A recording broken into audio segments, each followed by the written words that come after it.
and welcome to Colors and the Psychology of Color. In this video, I'm going to discuss some of the color basics that you may have learned in elementary school, as some of the terminology that goes along with colors and color mixing and printing in different screen, whether it's screen printing or digital printing or digital color, as well as the psychology of color and why we would select different color palettes one over another. So to kick this off, we're going to look at our color wheel. So this is your general color wheel. You've probably seen this since elementary school, but these terms are important to keep in mind as you talk about color and as you select color palettes and use colors, that your primary colors are colors that cannot be made by mixing any other colors. So your primary colors, you may remember, are red, yellow, and blue. You cannot make red, yellow, or blue by mixing any other colors together. Your secondary colors are made by mixing two primary colors. So if I mix red and yellow, I get orange, which is the secondary color. Yellow and blue make green. Secondary color, red and blue make purple, the purple being the secondary color. Your tertiary colors are made by mixing one primary and one secondary. So if I mixed a red and an orange, I get a red, orange, and all the way around the color wheel. If you mix two complements together, you will get what's called a chromatic gray, which sits in the middle of that color wheel. So if you mix all these together, you'll get something in the middle. Complementary colors are direct opposites on the color wheel. So if you were to look at that back at that color wheel, my direct opposite would be a yellow to a purple. Those are complements. Red to a green are direct opposites. So those are complementary colors. And blue to orange, because they're direct opposites, they're complementary. The reason you may use complementary colors in a color palette when you select a color palette is that because they're direct opposites, they cause each other to vibrate. So if I wanted to, say, make a strawberry look as red and delicious as it possibly can, it will stand out the most against a green background. That's going to make it pop further. Analogous colors are colors that are next to each other on the color wheel.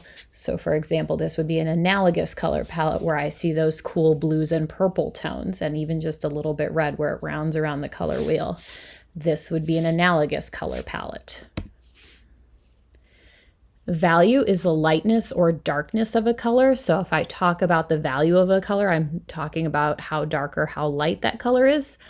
Color mixed with whites are called tints. So if I mix red with white, that pink is a tint of red. So if I tint red, it goes more pink because I'm adding white. And colors mixed with black are called shades. So if I start with that red and I mix black into it, that becomes a shade of red. Burgundy is a shade of red. Paintings that use only one color and the tints and shades of that color are monochromatic. So if I use a monochromatic color palette, I'm only using tints or shades of a certain color. So this down here, this black to burgundy to red to pink to white, that is a monochromatic color palette. Mono being one, color being chromatic. Saturation. When I talk about the saturation of an image or of a color, it refers to the impurity of that color. A pure color is at its highest saturation, so it's most intense, its brightest possible form. So the most intense red, the most intense blue, that is a highly saturated color. If white, black, or another color is added to a pure color, the saturation decreases and its intensity drops. So this is an example of saturation where I have kind of a normal saturated donut here in the middle, a highly saturated image to the left of it, and a desaturated image to the right, because I'm losing that color value. The color, there is still color there. It is not a black and white image. It is desaturated. There is not a lot of intensity to that color. RGB, if you think about any screen display is in RGB. RGB stands for red, green, blue. They are additive primaries that correspond to one of the primary colors of light. If I put red, green, and blue together, they will make white. RGB is the color space that you work in when you work on digital images. So if you take a digital photo, it will naturally be shot in RGB color. If you are putting an image onto a website, it will be an RGB color because that is a screen format. This is called an additive color palette. The converse of this is CMYK. CMYK standing for cyan, magenta, yellow, and black. That is a printed color image, typically produced from 4 different printing inks: cyan, magenta, yellow, black. So this is considered a subtractive. You subtract all colors, you get black. So CMYK as a color space is a color space you're going to work in when printing. So while you may take that digital photo in RGB, when you print it, you convert it to CMYK because that is an accurate color output. So then what you see on screen will be accurate to what prints out on your printer. If you have a nicer printer that has separate ink tanks, you will notice that you will have a separate tank for cyan, magenta, yellow, and black. This is why this is called a printing wheel. Optical color. Optical colors are colors that are mixed by the eye. So if I put 2 different colors next to each other, our eyes will naturally blend them. So if I were to zoom in on this pointillism painting, our eye optically blends these things. While when I look closer at it, I see these darker blues, the lighter blues. This is called optical color. It plays tricks on you. Okay. Process colors. If you've ever heard of something called Pantone Colors or PMS colors, PMS in printing terms stands for Pantone Matching System. These are special process colors. There are other brand names that exist for process colors, Pantone being the largest brand. They're a special one color that is solid rather than composed of dots and is a richer color and more vibrant to the nearest corresponding process color. They can also be used for fluorescent and metallic tints. So Pantone colors are important to know that when you are running a print, if you were to go to offset lithography or even off a digital press, they're putting down tiny dots of color that becomes optically mixed together to look like a full color image. So first goes down, I see yellow, then I add that magenta, then cyan, then black, and you can see how that builds a full color image. If I wanted to use a special color or a brighter color or a truer color, I could use what's called a process color, being a Pantone color. That would be, it's one solid color. It's not optically mixed. I'm putting down a bright, vibrant orange or a vibrant green or a fluorescent color. I'm putting down a neon color. I'm printing a metallic ink. That's when you use process colors. That's sometimes referred to as a 5-color job or 6. If you did a 4-color job, cyan, magenta, yellow, black, that's 4 colors. And then I can add a 5th color to it if I want to add a special ink color or a metallic tone. You can also do like 1 or 2 color prints where if you said, hey, I only want red and white on this paper, you can just, or red and black, makes a 2-color process. Color layering. So it's important to note that anytime you're doing commercial printing, your inks are transparent. So if you were to do what's called a surprint, 2 elements which print on top of one another and the tints are the same color, reverse out removes part of the flood color and leaves a white space. So let's say you wanted to print something fully black with, I want a black cover and just white letters, and I have white paper I need to reverse out. I flood with black. I'm not printing white on black paper, which is also possible. I'm possibly doing a reverse out, leaves the white characters. So you can reverse out. Overprint stands for 2 elements that are printed one on top of the other. Usually the darker is printed over the lighter color. So in this example, we see that the yellow does not overprint the cyan, so that cyan is staying true blue. That is knocked out. If I overprint, if I put yellow over top of cyan, that does mix. Ink is transparent. So it's important to know when you are separating those elements, if you were setting up a job, what's going to overprint, what's going to print on top of one another, what you're going to knock out. Emotional reactions to color. So while you're thinking about your color palettes, what they mean, how you're expressing in your design, color is a very important key to elicit emotion, a reaction from the viewer. Colors can be emotive, such as warm or cool or calming, exciting. It's color gives us a strong feeling about a certain thing. It can give us a visual clue of what we are about to see as we look through a design or any other thing. So red. Red is the color of fast cars, anger, summer berries, danger, and blood. Research indicates that seeing red releases epinephrine in the body, a chemical that causes you to breathe more rapidly and you raise your heartbeat, pulse rate, and blood pressure to rise. Red is exciting, dynamic, and energetic. It is passionate, provocative, seductive, and stimulates various appetites. Humans have a hunger response to the color red. If you think of berries and other fruits or meat, causes a hunger response in people. It generally is a color that is very exciting. Oftentimes locker rooms may paint a color red to get players excited for a sport. If you paint a red wall in your house, it can make you, it can be exciting to you as you sit in that room. We naturally have that response. Red can mean love, passion, fire, any of that. Pink is warm, exciting, fun, and feminine. It's a color strongly associated with love and romance, and also good health. As the amount of red in pink increases, it becomes more vivid and youthful, and with lower amounts of red, it becomes more delicate and youthful. Pink can wildly vary between a soft ballet or baby pink, all the way up to a hot, bright pink, and any shade in between. You can add more blue, which will make it more cool if you have a more purpley pink versus a more true saturated pink. Orange is considered one of the hottest colors. It's extroverted and playful, demanding attention, appealing especially to adolescents and children. It is vital and flamboyant nature, contains the passion of red, but is calmed by the cheerful nature of yellow, and generally induces a feeling of warmth. It stimulates emotions and appetite. Orange gives us one of the strongest hunger reactions.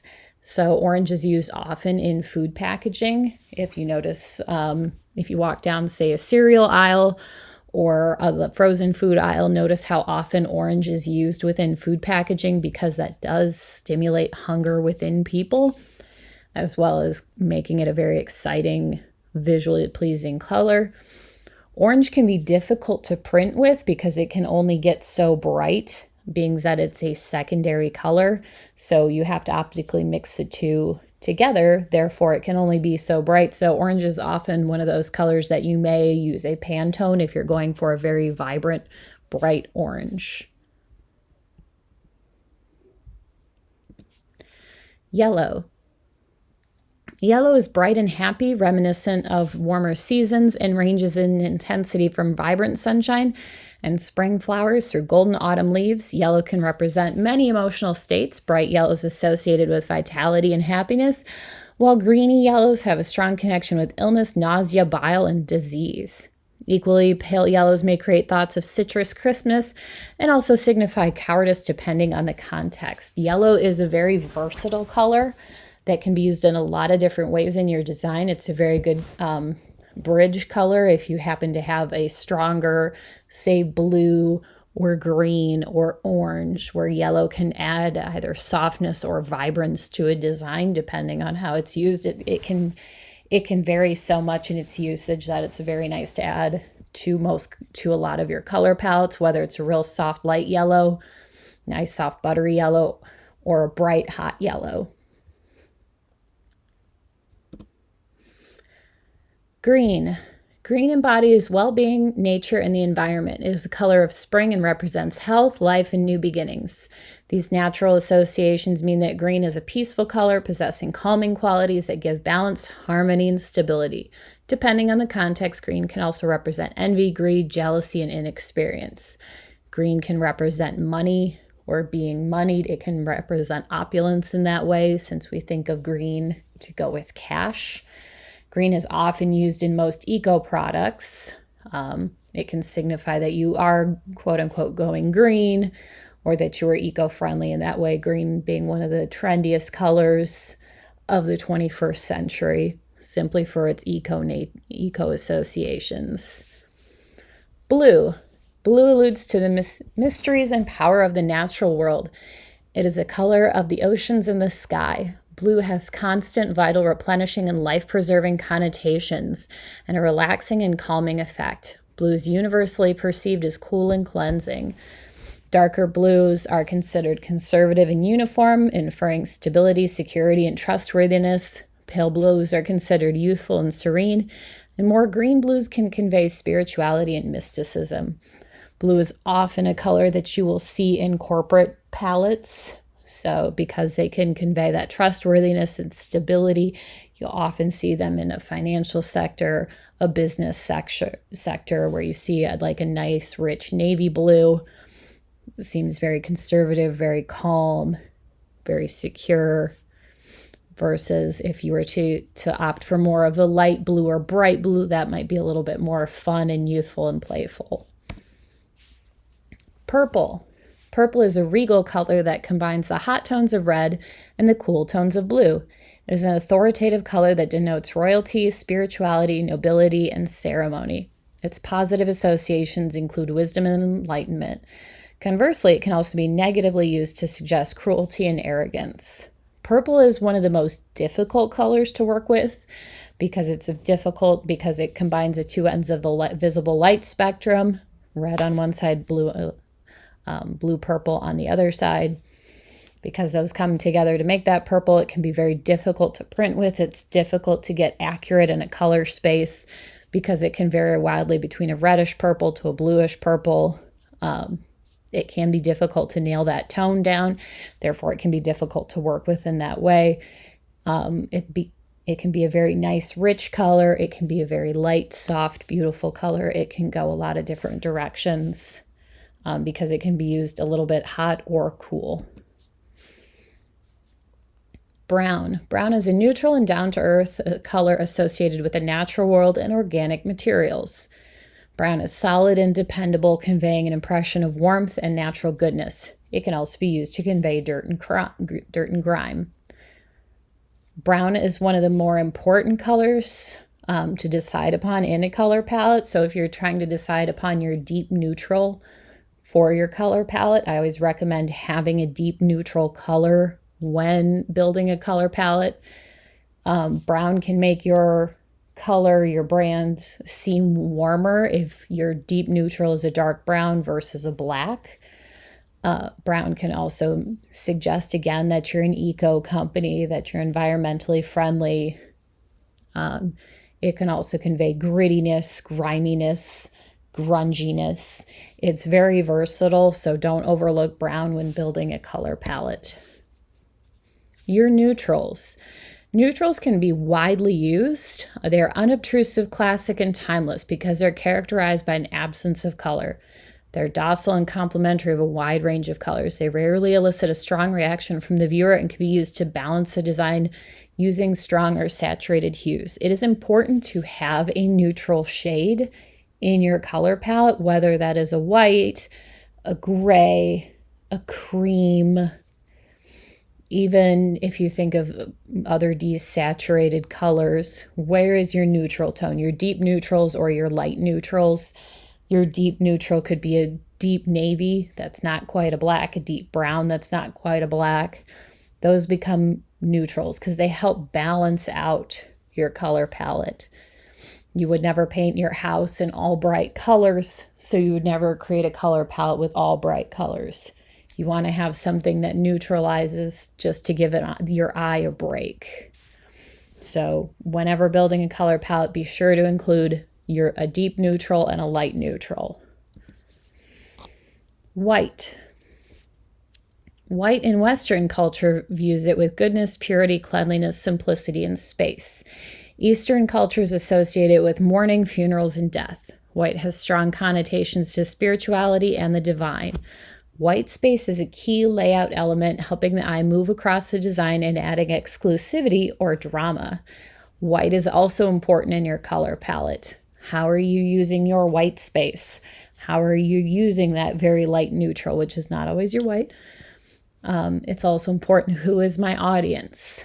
What does white mean to them if I'm using a lot of white? Black. Black is a negation of color. It is associated with death and mourning, seriousness, sexiness, sophistication, and elegance. It suggests opulence and exclusivity more than any other color. It is solid, safe, and heavy.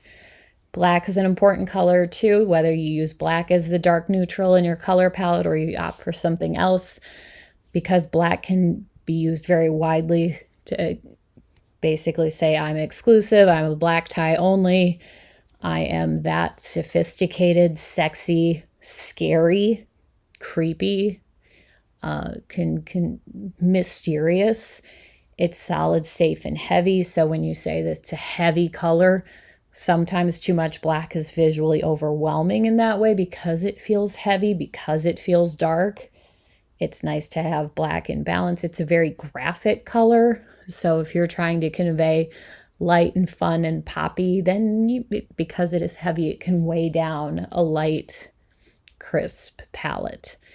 On the other side, it can also show, if you use a lot of black, it can really convey, it's very striking, it can be eye-grabbing, it can convey a mood. So black is an important color to decide whether or not you are using in your palette and how you're using it in your palette. Colors and food. I mentioned a few times about hunger responses in food. So it's important to think about, if you are creating anything dealing with food, that humans have natural reactions. We have a visceral reaction. If you see something that's oddly colored, you don't necessarily want to eat it. If you remember purple ketchup or the green ketchup, while fun, not always the most appealing. Humans do not have a hunger response to the color blue or really black either. Blues to blacks to humans kind of signal to us mold, because blue is not often a color found in nature and natural foods. Therefore, humans naturally don't have an emotional reaction to that in regards to hunger. Color in pharmaceuticals. Pharmaceutical companies will use colors in their pills to make them more appealing for people to take. If all pills were simply white or clear, they don't become all that appealing to take. If you notice, a lot of generics will be white, where brand name pills will possibly have a color to them. It's helpful in marketing. If I have a purple pill, it can help me remember what medication that is. Conversely, if I have a blue pill or a yellow pill in my medication or supplements that I take, it helps me differentiate between one to another. Again, it also kind of is more comforting. They look a little bit more like candy. They look a little more friendly and less like medicine. It gives people a more emotional connection with their medication. Color and interior design. Different colors of spaces really denote different meanings and feels. Just painting a wall will change entirely how you feel about the space that you're in. I mentioned locker rooms being painted red to get people excited. If you go into most office buildings, oftentimes they're painted a gray, like a subdued gray or subdued blues, very calming colors, because they want having a calm work environment, a professional looking work environment is important. Particularly if you have a lot of people in a single space, you want to have kind of a calming space for people to be in. Different types of printing. I already mentioned offset lithography. You can print in a few different ways. One type is letterpress. That involves actual letters being loaded, physical metal letters being loaded onto a press. They're run over with a roller that kind of bites that shape into the paper, and ink is transferred down. So you will put ink onto physical letters. You press paper on top of it. That is called letterpress. That was a type of printing that was pretty commonly used up until the 1940s and 50s. If you ever get your hand on older books and you touch the paper, there's kind of a tactile sensation from that letterpress where the type was bitten into the paper a little bit. Offset lithography is the current standard for commercial printing. If you are to take your design and get it commercially printed someplace at a professional printing place, offset lithography is one of the most common ways that large runs will be done. You can see in my little close-up that shows that optical color blending of little dots together that gives it a full color. Even though it's only 4 colors of ink going down, it will look like a full color design. Offset lithography is done by creating 4 plates and then 1 color put on each plate. This example here shows the cyan plate, where you can see the color of the design being rolled onto the color of the paper. So there's the roller, there's the paper coming off, and you can see that blue ink is transferred, and they just roll around and around. Each plate will put 1 color of ink onto that page. The 4 colors optically blend, and I now have a full color design. 3D printing is another type of printing that uses, if you visit our maker spaces on campus, that uses plastic or other substrates